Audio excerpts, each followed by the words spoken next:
What's up, y'all, and welcome into Forte Catholic, where we try to talk about the faith with a little bit of comedy. Are we good at either? That's for you to decide. Today's episode was a blast to record the first and the third segment. The second segment, Taylor had a lot of technical difficulties, and I got very angry to where we had whole minutes of me trying to fix my camera and Father Anthony trying to vamp. But good for you, I edited that out, because it was just me being frustrated and boring. I will share that on social media, though, so we'll make sure that you follow at Taylor Stroll on Twitter and Instagram, and follow the show on YouTube, because I'll be posting the clip there as well. There's a minute of it. There's like 10 minutes of just frustration. So if I seem frustrated the second half of the show, now you know why. But other than that, we had a great show. We hope that you enjoy it. If you do, make sure that you hit the subscribe button wherever you are listening on podcast, or if you are on YouTube, hit that subscribe button and ding the bell or something. I hear that's supposed to help. Enjoy today's episode.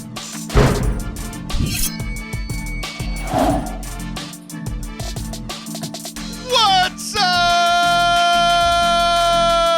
Welcome to Forte Catholic. I am Taylor Stroll, and that is Papua New Guinea. Hello, Papua New Guinea. That's a new one. All right, yeah. What's up, Taylor? I thought you were going to hate that one. You seem like you're still figuring it out. I am. It's like, it's new. It's different. So I'll have to discern it for a while. But yeah, kudos. I mean, you'll discern it longer than I did. Yeah. Because I was on like the 48th O before I decided I was going to say that. Mm-hmm. No planning whatsoever. But you know what I did plan for? What did you plan show. For? Yay. I did plan for this show. Good job. One thing that's different about this show is usually like we talk a lot, mm-hmm. and then we record the show and it just kind of like comes out of our normal conversation. But ever since you moved to this new parish, like, we don't talk anymore because you're very busy. You're like an important person now, and you have a life now. And yeah. Well, I mean, some of that's true. I'm indeed very busy, and there are many people who consider me important. But yeah, there's just a lot more going on here. You know, there's like stuff going on in the evenings all the time. There's a lot of weddings that go on here, so I'm meeting with couples in the evening and stuff too. It's good. I'm enjoying I very much enjoy this place and this ministry, but it's busy, dude. And then last week I would have had some time, to play video games and stuff, but our power went out and then our internet went out. And so I've just been doing priest stuff, and that's about it. Yeah, it's crazy. Like, I saw you posting pictures of like saying mass in the dark. It's like, that's so cool. It was actually cool. Yeah. So our power went out, and I had 7 a.m. mass, and it was still dark out, and it's an old church. So there's not a lot of light goes through stained glass windows. So we just had candelabras everywhere, and it was actually kind of nice. Yeah, that's awesome. But yeah, I'm happy for you. I told myself, you know what? Like, I'm gonna give him his distance when he starts at his new parish. And the first few weeks, like, we still hung out and played video games, right? And then it just hit you, like you just had all this stuff going on. But it seems good. Like, I feel like you're being utilized very well at this new parish. Yes, and not I feel spending most of your priestly powers spending time playing video games with me. Yes, and maybe we should leave it at that for that sake. But it's good. I feel very respected and a part of the team here, and it's good. It's good. Okay, good. We'll move on. So this was an episode I did with Allison a while ago, and she hated this insight. But it's kind of like this. There's been something that's kind of been like not constantly on my mind, but it pops up every now and then. Of like, we have been told we've seen his face and heard his voice alive in our hearts. Amen. Like that. I mean, I didn't plan on saying that, but just any Catholic, when they hear "we have been told," that's just what comes out of your brain. We have been told. I mean, honestly, you're making a joke of it, and you sound better than most Catholic cantors. You're welcome. Which you tweeted about the other day, and I don't even want to get into it because I disagree with you so much. But on this other thing, so we have been told that we are supposed to be like God. Like, that's, the whole Christian thing. Yeah. Little Christ. Like, we're supposed to be just like Christ. But I have been thinking that there are actually reasons that we shouldn't be like Christ. Okay. That's a saucy take right there. It is a saucy take. What do you have reactions to? I worded it the way that I worded it, and you might disagree with me right now, which a lot of people have been disagreeing with my takes on this show in the last few weeks. I've become unhinged, and I'm just saying all the things that I've held in for months or years, or in a past life, whatever. People get mad at that too. But what say you? I worded it purposely that way. Yeah, okay, so my first instinct is like, well, we're literally the whole goal of the Christian life is to become more and more like Christ. 1, we're made in the image and likeness of God. 2, we are baptized and we become his children. 3, Christ is supposed to live in us and we in Christ, right? So the idea that there are some instances where we should not be like Christ, that at first glance, that seems wrong. It does at first glance. But we're only 4 minutes in, buddy. That's why I'm very intrigued. So is this going to be Father Anthony yelling at Taylor again, or Father Anthony being like, wow, look at that insight from that holy bearded man? I had so many. I got more hate mail over our last episode than I've gotten about any episode ever. People hated that martyr take. Okay. Wait, were they mean, though? Because we were just having a conversation. Like, you're allowed to be wrong. Someone's allowed to be wrong, and you don't have to hate them for it. Was it that bad? There was one person who's very close to the show, who's a male that's a co-host that's not you, who did not like that take at all. But it was mostly like people on YouTube who like don't know me, Oh, YouTube comments, yeah, no. Yeah, and they didn't TikTok was really angry at me, but like I purposely posted like a minute video of it. Yeah. That doesn't explain my whole take, which was, hey, for being real, any comment's a comment, right? That's traction. Hate clicks are still clicks, buddy. Right, exactly. So it worked and backfired all at the same time. Beautiful. But my first take that I've ever shared on the show was with Allison in this whole realm of we shouldn't be like Jesus in everything. Okay. And like things that Jesus did that maybe we should do or shouldn't do. And I approached it the last time kind of in a comedic way, but I actually have a serious one today. Okay. So the comedic one was, I'm not good at apologizing. It's not something that I like doing. It's not something that I've ever really been good at. And I noticed while reading the Gospels that Jesus never apologized. So if Jesus never apologized and I'm supposed to be like Jesus, then I shouldn't apologize either. Yeah. That makes a lot of sense, except believe it or not, Taylor, 2 things. 1, Jesus never did anything wrong. 2, from a certain point of view, the Pharisees wouldn't agree with you. Okay, yeah, but the Pharisees were wrong. And from my point of view, the Jedi are evil. Yeah, that's not how this works. And believe it or not, Taylor, I feel like I've proven it, even if you haven't accepted it. Even on this show, sometimes you are wrong. I've never been wrong on this show, and everything that I've ever said has been recorded live on audio. So go listen to all of them and hit subscribe, because every listen is a hate listen. I think that's what we said, right? Every listen is a hate listen for the show. I think some people like the show. Hey there. Nice to know that individual is here. Okay, so like obviously that one is silly, right? I actually have a serious one of like things that Jesus does, that God does, even though that we're called to be like God. There are certain situations where we should not be like God and do what God does. And I heard this in a reading a couple weeks ago. It's from Revelation, which can always get into some, dangerous territory, especially when it's like the daily readings at summer camp a few weeks ago. The priest was just like, we're going to preach on the gospel. Oh yeah. Have like an 8-year-old reading this long thing that they probably shouldn't be. But I was thinking about it where it's that very popular scripture about God saying, I'm paraphrasing, like, don't be lukewarm. Be hot or be cold. Like, be fully into being a Christian, a follower of God, or be fully out. Don't be lukewarm. And what does God say about the lukewarm people? Yeah. He says, you're neither hot nor cold, so I spit you out, basically. Right. So like God is like rejecting these people who are lukewarm. Which it's an interesting thing, because you'd think that he would reject the ones that are cold. Like that's just kind of the natural instinct. It's like, oh, the people that are totally against God. He's like, actually, I don't want the people who are lukewarm, which is a whole theological thing in and of itself. Sure. But what I was thinking about is like, okay, I'm supposed to be like God. God spits out the lukewarm, and it's just like after everything that we've seen of like on how people treat each other within the church. Like I've had people. I've gotten a lot of mean comments over the last month because I'm sharing a lot of my takes that usually just stay in here. But I've had a bunch of like people arguing about like liturgy stuff with me, like for instance, our local church bought out a Protestant church and we took over their church. So it looks like a Protestant mega church, but it has an altar and statues and all these things.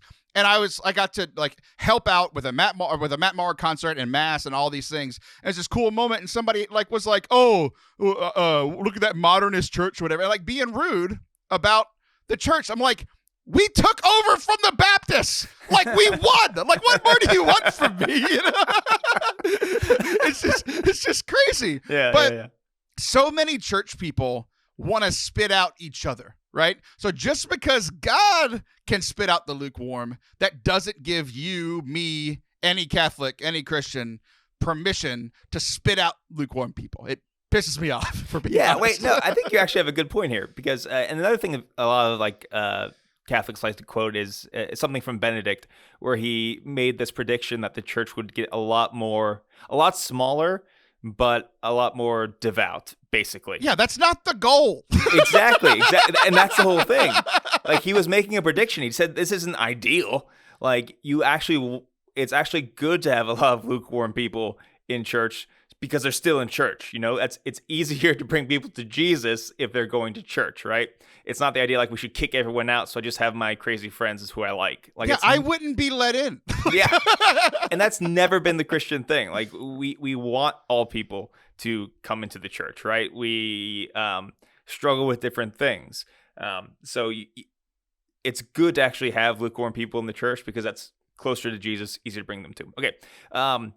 Yeah, your point's right because, Jesus can spit out the lukewarm because he actually knows their souls, right? When Jesus judges you, you can't really respond to his judgments because he's right. He just says the truth. Like, I disagree with you, Jesus. It like literally doesn't matter. Like, there's not like you can't weasel your way out of the judgment. There's no appeals court. No, because he's literally the highest court, if you will.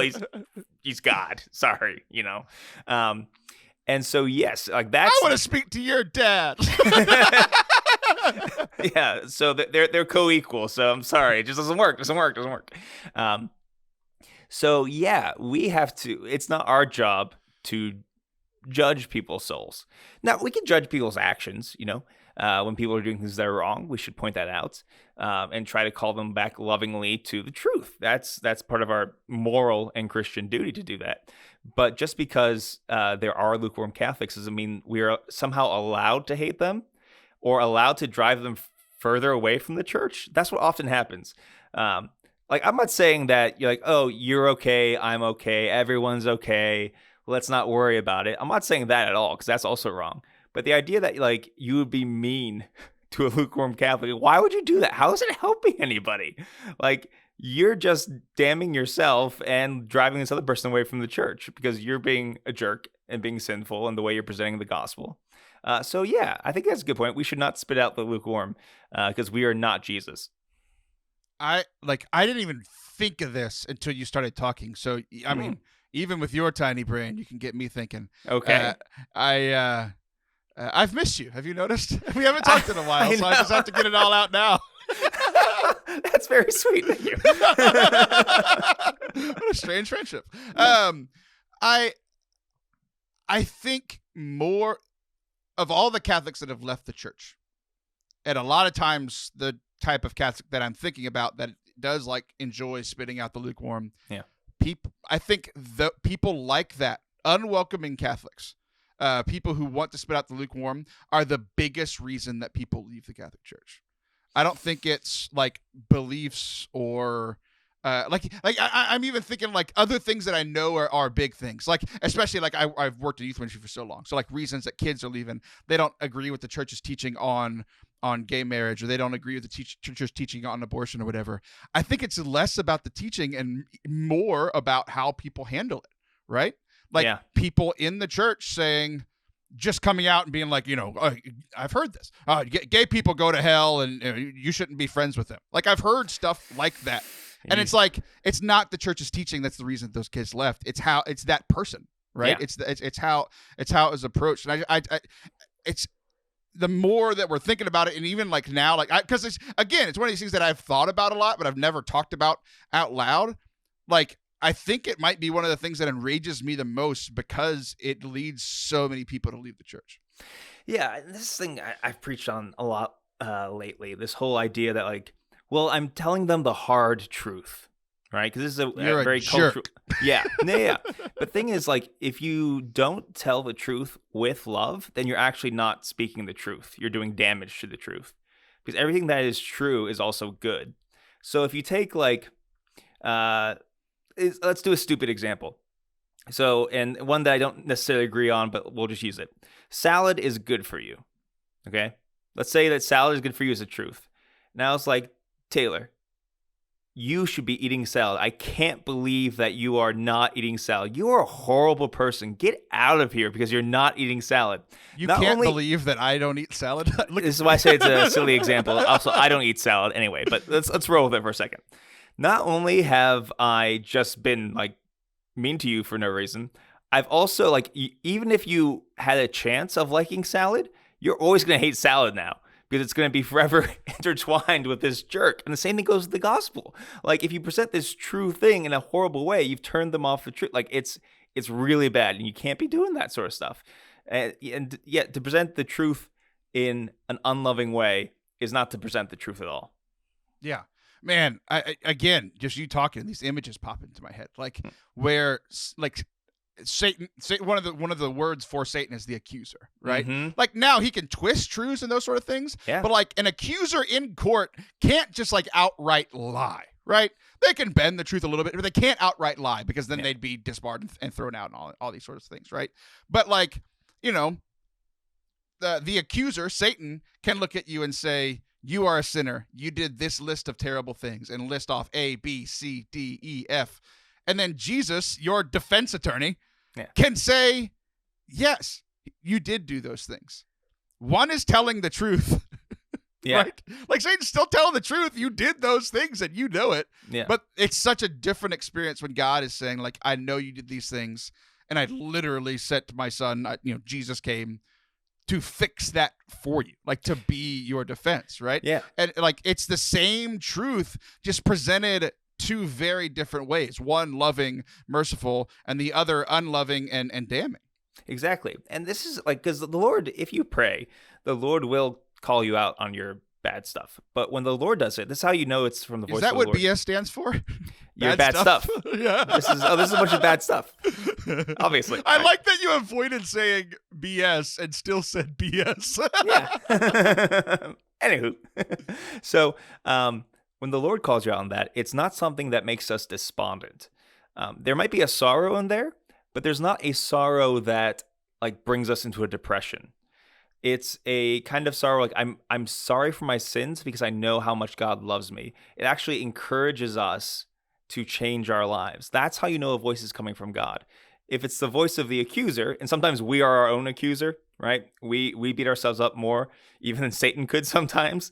Like that kind of accusation and that kind of sorrow is one that it puts up like roadblocks in front of you. You feel like you're always going to be stuck in this, that you yourself are worthless.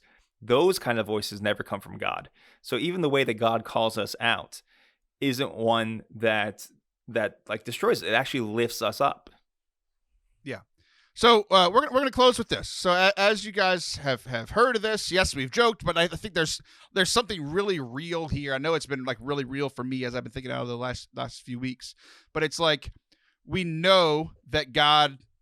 I'm trying to make the serious point, and you're like chugging down whatever you're drinking, like completely head back. You're such a weirdo.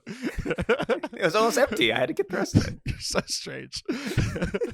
Anyway, your profound wrapping up point. This is usually what I do to you, so it's only fair that you do it to me. And I'm not even doing it on purpose. Yes, you did. There's no way you did that on accident. You look like a whale coming up for air. What was I saying? Oh yeah. So like we know that God doesn't spit out the lukewarm. Or that God does spit out the lukewarm, right? But what is it for us? How are we supposed to interact with the lukewarm in our churches, online, in the comment section, and as Father said, like within yourself? How are we supposed to do that? Something to think on for this week. When we come back, Father Anthony is going to be in charge of the next segment, and I'm very confused about what's about to happen. So don't go anywhere, or you'll miss me being very confused by something that he's extremely excited for some reason. We'll be right back.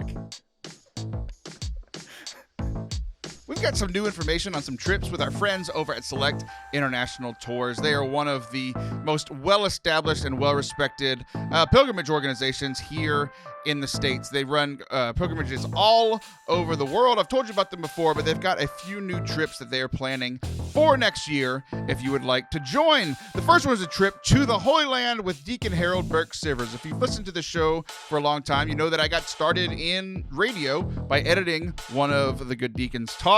If you want to travel with him and see the holy sites, with him to go see Jesus, they'll go to the Holy Land, and they'll also go to Germany. And I think that the people, my friends over at Select International Tours, they want me to try to pronounce this word for you. It's in Germany, so Aberammergau, the Aberammergau Passion Play, world-renowned Passion Play. I just don't know how to say it because I'm not world-renowned or worldly at all. The trip is on May 6th to 16th of 2022. All the details can be found at fortecatholic.com/tours. I'm going to tell you about one more today. It's a brand new offering for something that I think it might be my number one pilgrimage option, is the Camino de Santiago in Spain. So you join the modern Catholic pilgrimage. The pilgrimage route is traversed by hundreds of thousands of pilgrims a year. It's so beautiful. Many return for a second trip, hopefully after they let their feet rest. Get a taste of the entire route by walking the final legs and get your pilgrimage certificate from in Santiago de Compostela. I can say that one. This one happens July 23rd to August 2nd of next year, 2022. ForteCatholic.com/tours will link you to all that information. Welcome back to Forte Catholic. I am Taylor Schroll, and that is still Papua New Guinea, also known as Father Anthony Sciarappa. We never actually said your real name. I just realized that. I know, but I like it. The more I hear it, I don't know why. Yeah, if people don't know who you are by now, like, what are you even doing? What do you do with your life? So sometimes I have, like, I think what they are good ideas for what we talk about on the show. I've been doing this for a long time. I kind of know it works, and then I kind of don't sometimes, like the last month when everybody's just angry at me. But, man, I just we're going to start over. I'm very tired today. Yeah. I got my COVID shot like a week and a half ago, and I have been exhausted ever since. Oh, interesting. Yeah, they told me you're going to be tired for a day or two, like a day. And then my doctor said, you're going to be tired for 3 days. And I'm like, it's been 9 and I'm exhausted. So I think he gave me COVID. Oh, this is just the COVID shot. It's not the vaccine. We just poked you full of COVID. I think they might have. All right. There we go.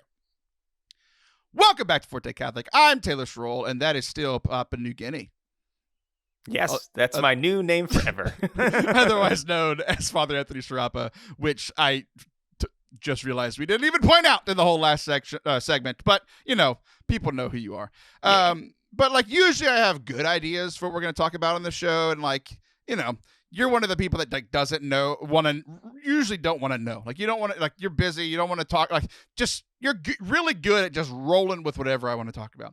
Yeah. Then there are other times where I'm like, oh, I know he'll need some preparation time for what we're doing. So I had what I thought was a great idea, and I called you a week ago.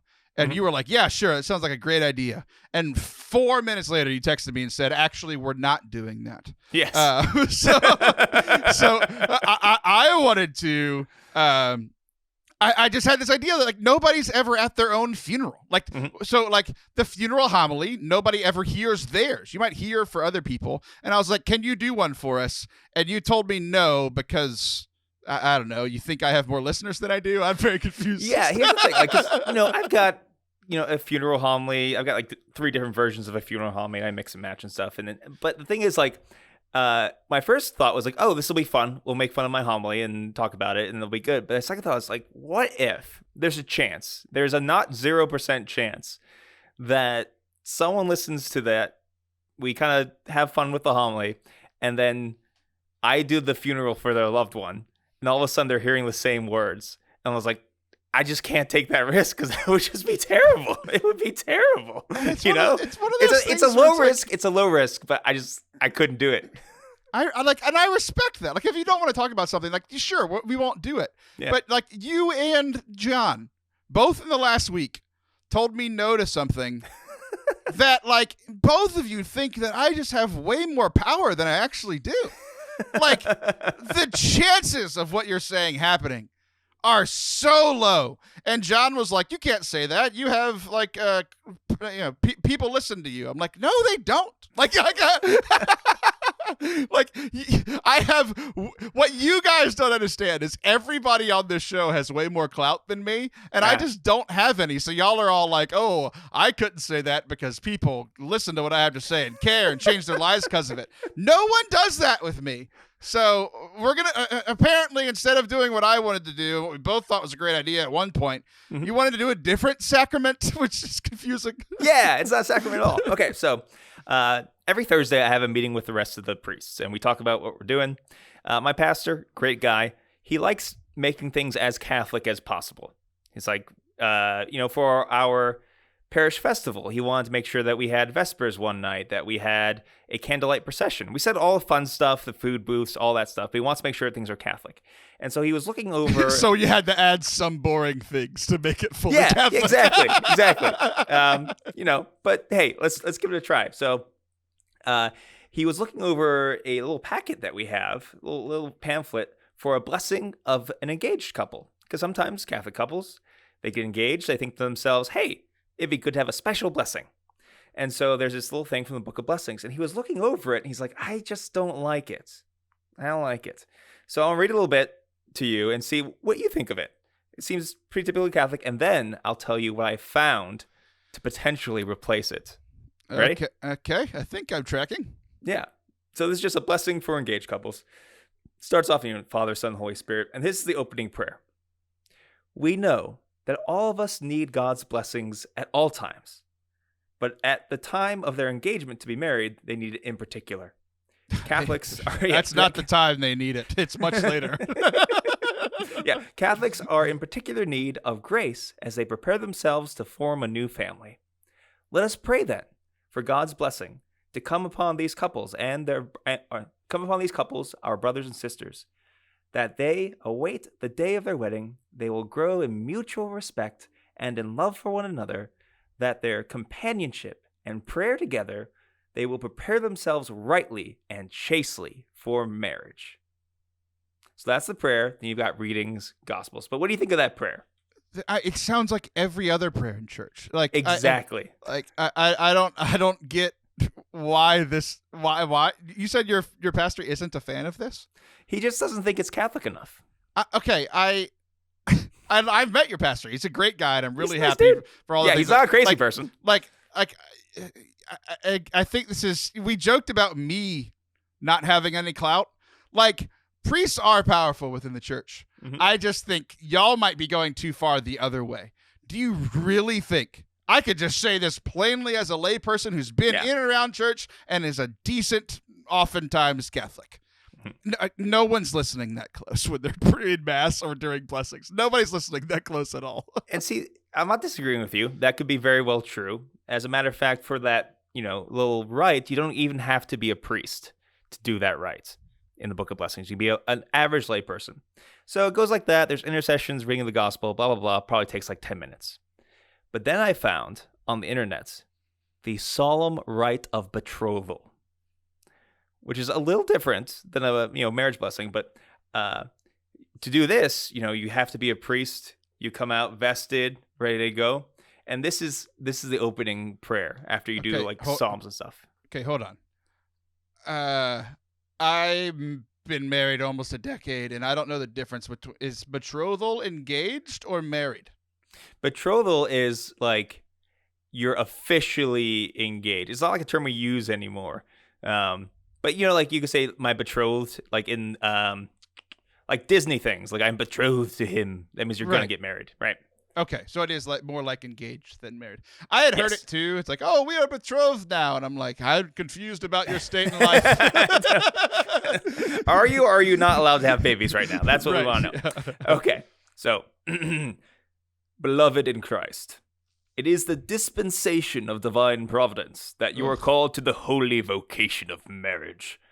For this reason, you present yourselves today before Christ and his church, before his sacred minister and the devout people of God, to ratify in solemn manner the engagement bespoken between you. It's not more Catholic, it's dumber.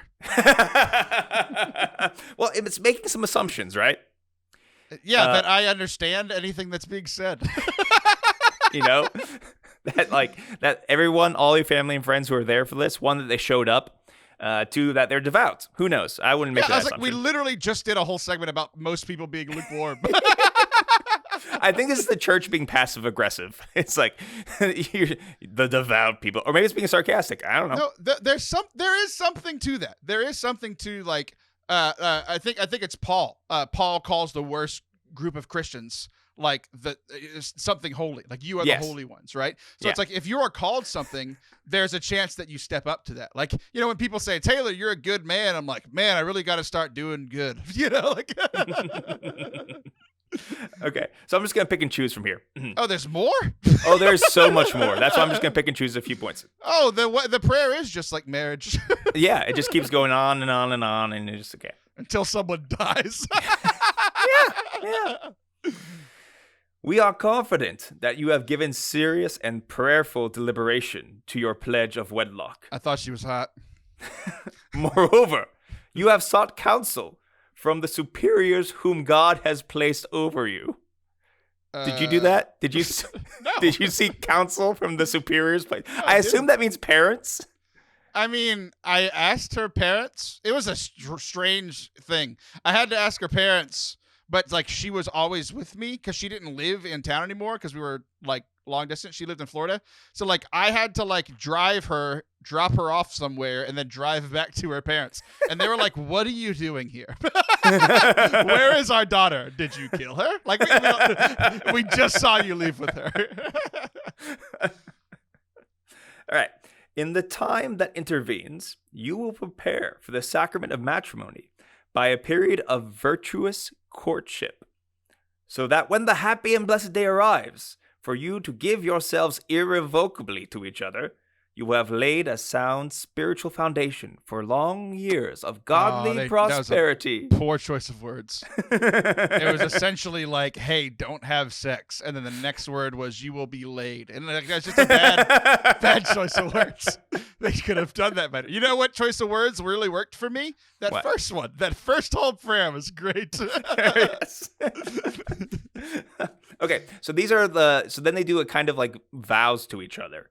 So this is what they would say. So, in the name of the Lord, I, insert name here, Taylor. promise that I, in the name of the Lord, in the name of the Lord, I, Taylor Schroll, promise that I will one day take thee, Sam, not Schroll yet, as my wife, according to the ordinances of God and the Holy Church. I will love thee even as myself. I will keep faith and loyalty to thee, and so in thy necessities aid and comfort thee, which things and all man ought to do unto his espoused, and I promise to do unto thee, and to keep by thy faith, by the faith that is in me. That's interesting, vague wording. I mean, golly, this one is. I mean. It's much more married folk-ized than the previous one. It does. I mean, it almost sounds like wedding vows. It sounds like a celibate person who's been thinking about his celibacy wrote this. And then feels awkward about it because that's why it's so vague. Like they're writing it out and like, I will keep unto thee and I'll do the things a man ought to do to the espoused. Right. We're not going to talk about what those things are, but remember, you're not married, you're just espoused. But they keep getting brought up. It's been brought up multiple times. It's yeah. The church is saying, please, please, please, please, please, please don't have sex until you're married. But also implying that you're going to So, soon. Taylor, you're telling me that you don't think the thing I found is more Catholic? I think it's much worse, which might mean it's more Catholic. Yeah, see, maybe that. Can you ever see you and or Sam doing this back in the day, doing a betrothal ceremony? After our last conversation, I was wondering where that conversation was going. No, Sam and I both would have like died laughing if this was the prayer, and it would have been one of those things that like for the first 20 seconds, like I kind of knew the premise that this was going to be a silly thing, right? Yeah. But for the first 20 seconds, I'd be like, this is kind of weird, and then like I would snicker. And then she would snicker, and then I would start to laugh a little bit more. Then she would start to laugh a little bit more, and we'd all be laughing. And yeah, like it would not be a prayer. So hands down, the first prayer is much better. Okay, I'll bring that to my pastor. But I found something else very interesting. So do you know that very dramatic part in like weddings and movies? There's always a dramatic part where someone says, the minister says, "Speak now or forever hold your peace."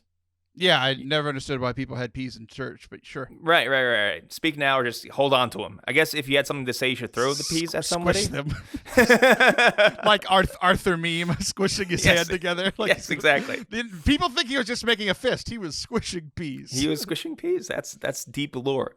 And you've played for a lot of weddings, right? Yeah. More funerals, which is I wish was what we were talking about, but sure, keep going.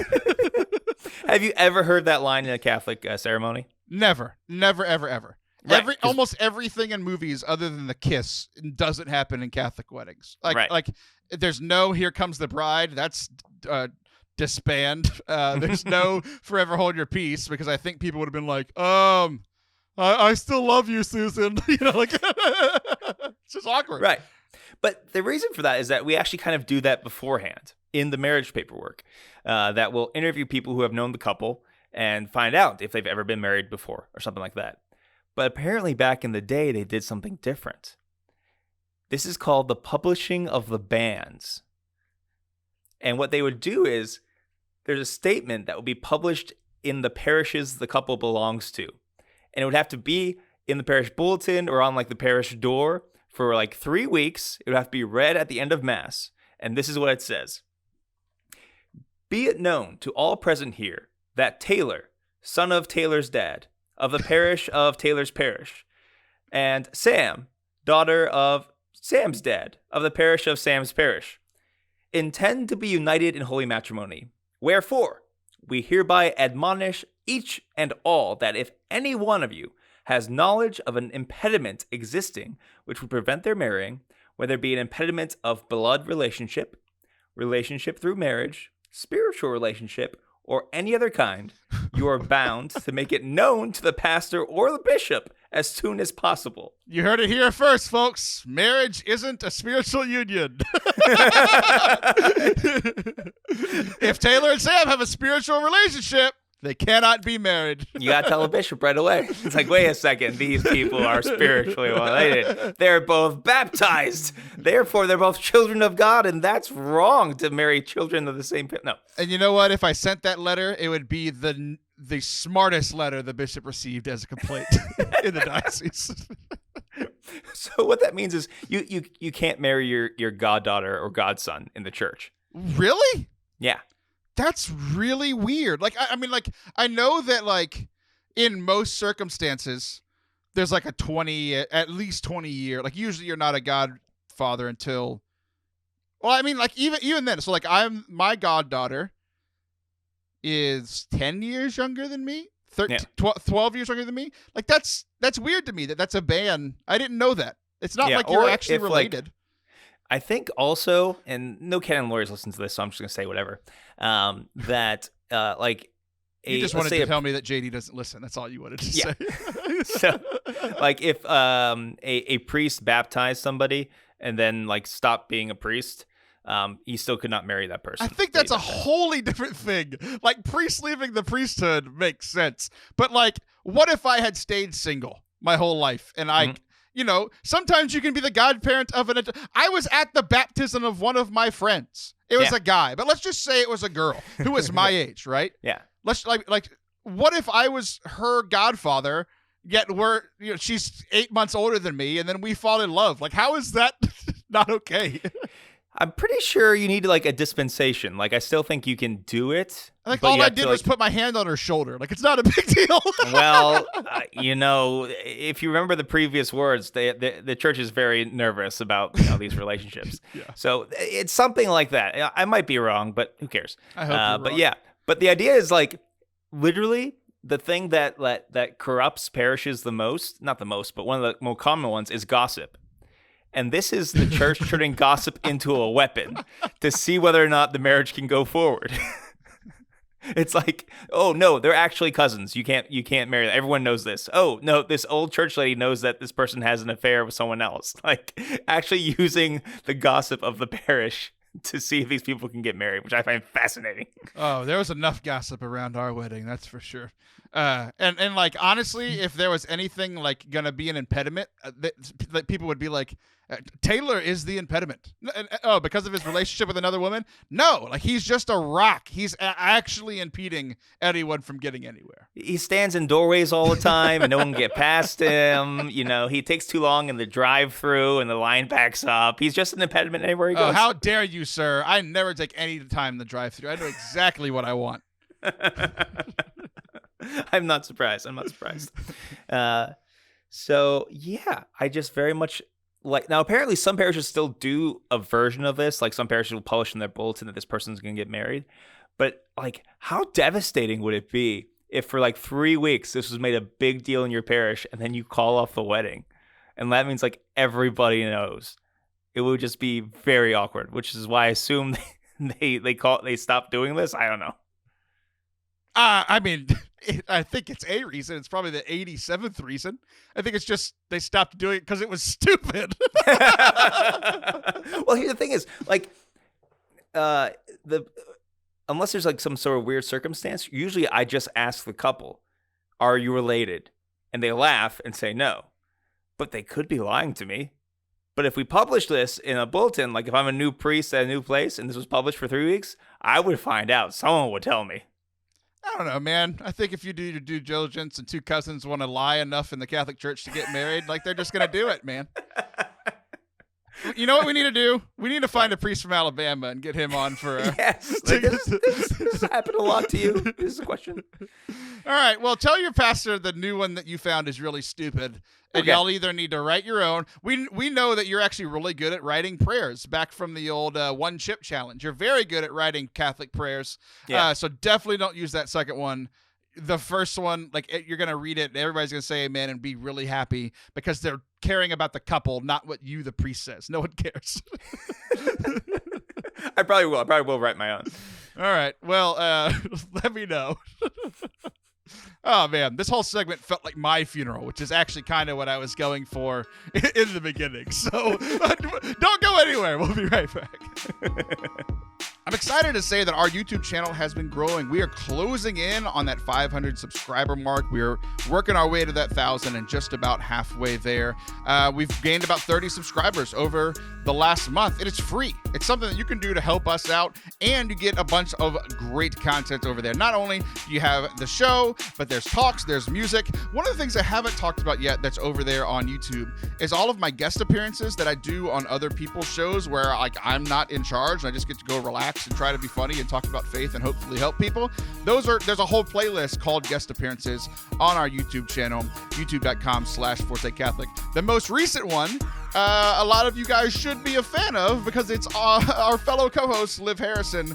I went on her show and it might be the funniest thing we've ever done together. Her new podcast and YouTube show, radio show, is called It's Not That Late with Liv Harrison, and I was a guest on it for about half of one of the shows, and it is right there at the top of the guest appearances playlist on youtube.com/Forte Catholic.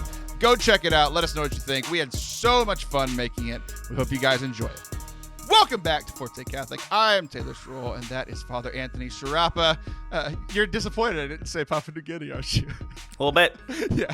I have what I think might be one of my stranger ideas. I don't think it's controversial like the last few weeks, but strange. Sure. I would like us to go word for word, line by line, through Nickelback's hit Photograph. Before we do this, Yep. because I don't want everyone to turn off your show as soon as they heard the word Nickelback. Oh, they turned it off a long time ago. Yeah, maybe during the vows. There was a time when people liked Nickelback. This is one of the. It's not the reason we're doing this. Everyone loved Nickelback. Everybody did. Everyone did, and everyone turned on them, and they're one of the greatest bands of our generation. They were good. I mean, I just want to throw that out there before we get started. For sure. I thought you were going to defend the segment, not Nickelback, but okay. No, I'm defending Nickelback. I'll defend the segment. I promise you. We're going to make some jokes as we go through this, but I promise you that there's a reason that we are doing this. Ironically enough, it kind of connects to something that was a problem in last segment. Interesting. We're gonna do it. We're gonna do it. Right. I promise you. Stick with us till the end. If you're still here and you're the one person still hate listening, keep listening because there's a point to all of this. This song makes no sense at all. I love Nickelback, but there are so many lines that make no sense. Okay. First, look at this photograph.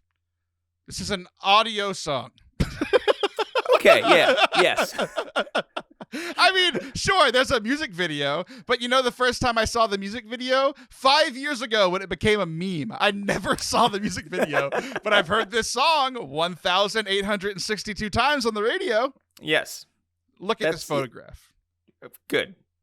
Every time I do it, it makes me laugh. Okay, if we can get past that he's looking at a photograph, that's fine. Photos can make you laugh. How did our eyes get so red?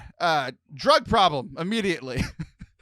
Oh, interesting. Good. So I'm thinking two things. First Okay. of all, while I don't hate Nickelback, I'm a little bit annoyed because it's like there's an inside joke that I'm not privy to. Like, look at this photograph. It's so funny. It's like, well, I can't see it. Now I'm sad. I want to see the funny picture. What the heck, Nickelback? And then how did our eyes get so red? I just assumed that was a camera thing. You know, when you take a picture and like the light reflects off like your eyeballs or whatever. I was like, that's how photography works. You took a bad picture, Nickelback. Which, I mean, anybody that's younger than us doesn't know that used to be a thing. Like, we all used to look like demons whenever we took pictures because there was red in our eyes. But like, I thought it was that for years too. But then the next line is one of the primary reasons we're doing this. The next line is, how did our eyes get so red? And what the hell is on Joey's head? They're high. I literally never thought about that until you brought it up, and it makes perfect sense. You are talking about the inside joke. Like, we still don't know. This song has been an earworm in our ears for 20 years, and no one knows what the hell is on Joey's head. And it must be like, I mean, if you're someone who writes songs, you should be good with words. You should be able to describe things. But whatever's on Joey's head is utterly indescribable to the artist. What could it be? It's so crazy. And you think, oh, okay, maybe we'll get an answer in the next phrase. Right. This is where I grew up. Okay, just completely, like, they're high. They completely went to a whole other thing. Like, they have another song called Rockstar that's all about drugs. So they also, just rock and roll music is usually about drugs. Mostly Christian rock, but that's a whole other story for another day. Jesus is my drug. You're such a loser. Yeah. This is where I grew up. I think the president owner fixed it up. I never knew we ever went without. The second floor is hard for sneaking out. Okay, now, like, this one's actually talking about, like, I can see this being in high school, right? Now we're talking about high school, which is like, I was around that age when this song came out. I wonder if it's too late. Should I go back and try to graduate? Yeah, he was high. He dropped out of school. Yes. And Nickelback, it is too late. You've made enough money on records. Why would you ever want to go back to high school? High school's actually the worst. If I was them, I wouldn't let me in. Oh, whoa, whoa. Oh, God. I always find it funny when like lyric websites put in like the random sounds. It's like, that's actually not a lyric. He's just like making sounds during the song. It seems superfluous. I think it goes with our theme that's been running through this so far. Okay. I mean, he's just all over the place. This is like having a conversation with Liv Harrison. He's raising a lot of questions, not giving us a lot of answers. We're getting snapshots, pun intended, of his life beforehand. Hey. Okay. Every memory of looking out the back door, I had the photo album spread along my bedroom floor. It's hard to say it, time to say it, goodbye, goodbye. He's talking about like saying goodbye to these old memories. It's like, oh, that's part of growing up, you know. Mm-hmm. I found the photo of the friend that I was looking for. It's hard to say it, time to say it, goodbye. Do you remember the old arcade? Remember when we used to have to play video games in buildings, in malls? I do. I specifically remember one arcade. It was actually I had extended family that owned this motel. And so the cousins worked there during the summer, so they could just play Mortal Kombat all the time. And I was the little cousin. So one, they were way better at the game than me. 2, they would never let me pick Sub-Zero. And 3, they knew all the fatalities and I knew none of them. It's a very, very painful memory for me. And that's why you spend all your time on video games now, to try to prove them wrong. Yeah, I can be cool too. I know video games. At the arcade, blew every dollar we ever had. The cops hated us hanging out, which is weird. Like, they're kids at an arcade. It's who they're built for. Why did the cops hate you hanging out? And then we find out, oh, they said somebody went and burned it down. Maybe that's why the cops were around. Like, the cops are around because there's been several threats against this establishment. Or the cops hated it so much that they burned it down. That's intriguing. There are layers to this song. I mean, the old police versus firefighters feud. Yes. It's one of the oldest feuds of all time. Taylor's on his time. We used to listen to the radio, sing along with every song we knew. We said someday we'd find out how it feels to sing to more than just the steering wheel. Now, that's actually a really good line. It's like, he's a famous singer now. He used to just sing, yeah. Like in the car, in the shower, that sort of thing. And now he's famous. Here's the one. This is the one that just, I mean, it blows me away. Mm-hmm. Kim's the first girl I kissed. I was so nervous that I nearly missed. Yeah, it's a good line. It's the worst line. It's the worst line. Really? Like, I've kissed some girls and I liked it. Like, I had some kisses when I was in high school. Oh. You know, I was always accurate. I always kissed exactly where I was planning to.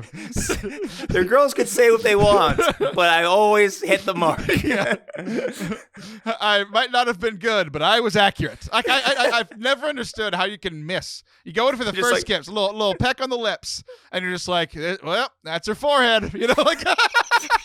I mean, you have to be pretty nervous to like kiss like her eyeball or something by mistake. Right. Also, that would probably be the last date you ever went on, because that's just weird. Yeah. Kim's the last girl I kissed. She had a couple of kids since then. I haven't seen her since God knows when. I mean, like, it's just such a weird thing. I think about that often. Like, my kids, when they come to kiss me, like, my youngest is 3. She's never missed. Like, it's just such a weird thing. Like, I think he's trying to connect with people. It's like, oh yeah, like, your first kiss, you were so nervous that kissed each other's elbows. It's like, no one is connecting with you right now. Well, like, maybe like when toddlers, they first like learning how to like give like their parents a kiss, and they just like headbutt you instead. Like, maybe that line was for them. I mean, maybe like when the baby's head doesn't have any muscles and they just don't have any muscles in their neck and they're just doing this all the time. Like, I can see then. Yeah. It's like I was like 16 when I had my first kiss, late bloomer, and I didn't miss. It's just very weird. Okay. Are we just gonna keep bragging the rest of the segment, or like what are we gonna do? I'm not bragging. No one's ever had a problem with this. Look at me. I'm Taylor. I kiss people on the lips. When I went to kiss lips, I kiss lips. That came across wrong. I wish I wouldn't have said that. Okay. Anyway, the actual point of this segment of not Taylor being a weirdo, I mean, it pretty much just goes through all the chorus again. But there's some weird. We've all heard that song hundreds of times. Everybody our age, especially like within a decade, either way of me, has heard that song a ton. And like, I think I'm probably the person that has spent the most time thinking about those lyrics because they they're just so weird. Like, I love the song. It's just a weird song. Like, like usually like in verse 2, you can talk about something else. Like, he's talking about something in verse 1. He's like, what's on Joey's head? And he's like, then I kissed a girl on her forehead. Like, it's just so weird. It's just all over the place. And like we were talking last segment about how like you priests don't understand that nobody thinks about what you guys are saying. Like, maybe during the consecration when you're like, I really want to be, like, I make the decision, I'm going to be laser focused on this. And 12 seconds later, like, I'm gone, you know? Like, but like, I think about songs that we sing in church. Like, the whole singing is praying twice. I thought about this while I was leading worship again it had been a year and a half since I led worship. Yeah. And how, like, the point of a worship song, whether it's in Latin or whether Chris Tomlin wrote it or whether, somebody in the 70s wrote it, the whole point of having music in church is one to praise God, but also to assist us in our prayer, right? Yeah, like the song is not the end, it's the means. It's the way, like, we all, like, we go into prayer not knowing what to say. The songs give us words that we can say, and then we learn from those songs how to pray on our own, right? So like, but so often we just go through the motions of the songs where we're singing all the words and we never think about them. And like, I mean, some of the lyrics are weird. So you might have the experience like we did with Photograph and Nickelback. But sometimes there are lines in songs that are some of the most profound theological things I've ever heard. Like some of the deepest lessons I've ever learned, I learned in songs. Because I took the time to think about it. But then so often I just kind of glaze over. So it's just kind of a challenge for to take what we did today here with Photograph by Nickelback to the next time that you're at Mass. The next time you're at Mass, don't think about missing kisses. Think about what are the songs that you're singing. Even if you hate the song, what do the words say? Because the words are the whole point, right? Somebody hitting an F note on the piano or hitting a G on the violin. That's not the whole point. It's the words and helping us to pray. I just had this image of me being so nervous at my first Mass that I missed kissing the altar and just like crash onto it and like cut my head open. Right. You kiss the deacon's hand next to you. You're like, what are you doing? I'm sorry, I'm nervous. It's so silly. Okay, well, that's our show for today. We're going to end there. Papua New Guinea, is that going to stick? I think I like it. This is totally up to you whether or not it sticks. I don't know if it is. We'll see what you say offline. Tune in next month when I'll be on again, and we'll see what happens. I'll have forgotten, and everyone will think that you yelled at me. I'll be back next week. See ya.